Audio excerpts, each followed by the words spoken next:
finest hill climb in this country. I know Shelsley Walsh was yesterday as well, and it's a fine hill climb, but it doesn't have a return road. Prescott does. We had a better turnout, sir, than you have today, but it's to be expected, isn't it? It drizzles on us a little bit, but not seriously at all. We had Norman Jewis, Jaguar driver, Jaguar Cars Limited, chief test engineer from 1952, when I was born, to 1986. He was there at the age of 90. He spoke at dinner the night before. He spoke at prize giving in the morning and prize giving in the afternoon. 90. Fantastic man. Walked and stood and drove a Jaguar on his own. We ran the hill from 10 o'clock in the morning. Norman Jewis judged Carnaby Street. Carnaby Street, it was a set-up road in the establishment, in Prescott, where we placed cars, Etypes obviously, and people dressed the period of their car. This is the first time we've ever done it. Norman Jewis was asked to judge it. You know what Norman's like with the girls? Fantastic. And the photography was superb. Norman then presented the prize at midday for the best dressed couple. I've never seen 60s clothes like it. And the man said to me, "You need balls to wear this." And I said, "Well, I couldn't, but congratulations." Then we lifted a wooden box, just as Jaguar did in 1961 at Geneva, to reveal the E-Type to the press. Not the general public, the press. A couple of days before the general public. They lifted a wooden box off the car, and there was the E-Type Jaguar. Photographers going mad. We repeated that yesterday at Prescott. 8 men lifted a wooden box off an E-Type. Jaguar Cars Limited supplied the first E-Type and the last E-Type. We used the first E-Type, obviously, and they were happy to risk us putting a wooden box over the top. No harm done to the car.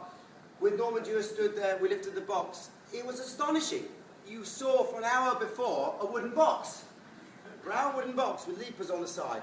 And suddenly, you saw this gleaming 77RW British Racing Green E-Type on wire wheels, chrome.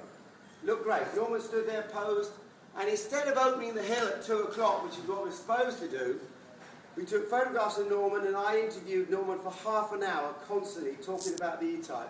No one walked away, no one started the car, and no one drove up the hill. That was the power of Mr. Jewis and the E-Type. It was stunning and very spectacular.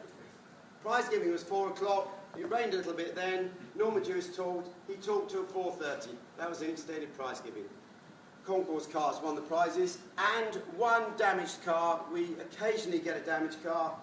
I interviewed the driver if he wishes to be interviewed. He was happy to be interviewed, and I presented with a bottle of champagne, as you would expect me to do, damaging his car on the hill. It wasn't serious damage. He was able to drive it home.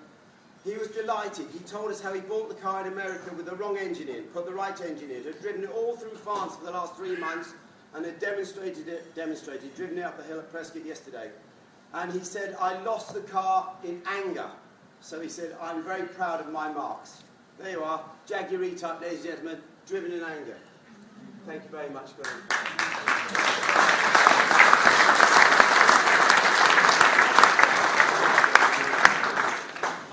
I always think when I come to a function like this, and I've been to a few in my time, that the enthusiasm that people have for a product that actually changed the world is demonstrated in functions like this. I thank you sincerely for coming along to support what we do today. I really do genuinely mean it. There's also one big thank you that I would like to make, which is to the Metropolitan Police. And I would ask you to join me in a ripple of applause for them.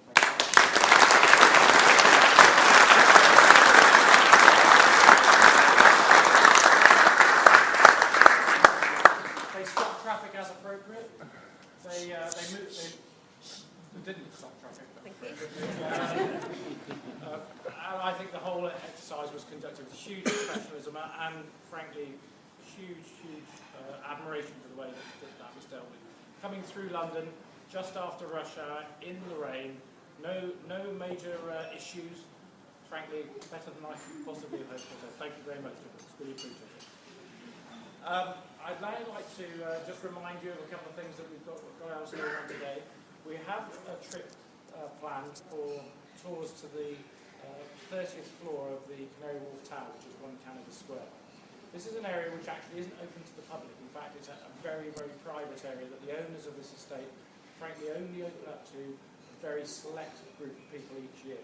I've managed to get us access to that from 4:30 onwards. The numbers in each group have to be closely regulated. You'll see some things there that frankly will astonish you as much as I've been astonished today. There are some truly amazing things to see there in terms of where this development came from and where it's going in the future.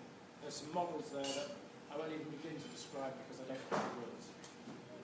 So this only really leaves me to thank you all again and to wish you well in your journeys home from whence you've come. I know a number of you have come quite a long way, so I wish you well and hope the reliability continues. I look forward to seeing many of you drive from the estate. If you have roofs that come down, I look forward to seeing those roofs down as we leave the estate.